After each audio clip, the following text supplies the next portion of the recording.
இப்போ ஜுன்ஜுன்வாலான்னு சொல்லி ஷேர் மார்க்கெட்ல 13,000 கோடிக்கு சொந்தக்கார். அவர் சாகும்போது சொல்றாரு, my worst investment is my health. I would recommend you all to invest most in health அப்படின்னு சொல்லிட்டு செத்து விட்டார். 13,000 கோடிக்கு அதிபதி ஸ்டீவ் ஜாப்.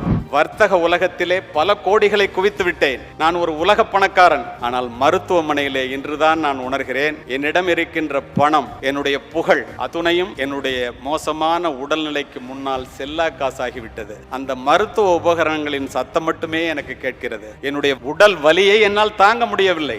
எத்தனை கோடி கேட்டாலும் அதை நான் கொடுப்பதற்கு தயார். இந்த வலியை யாராவது எடுத்துக்கொள்ள வேண்டும் என்றால் நான் தவறு செய்து விட்டேன். பணத்தை விட மிக முக்கியமானது உடல் நலம்தான் என்பதை தயவு செய்து எல்லோரும் தெரிந்து கொள்ளுங்கள் என்று சொல்லிவிட்டு செத்து போனவன் உலக பணக்காரர்களிலே ஒருவன். இதெல்லாம் எதுக்கு சொல்றேன்னா, இப்போ உடல் நலம், வாழ்வினுடைய முதன்மையான செல்வமும் முதலான செல்வமும் உடல் நலமே. உடல் நல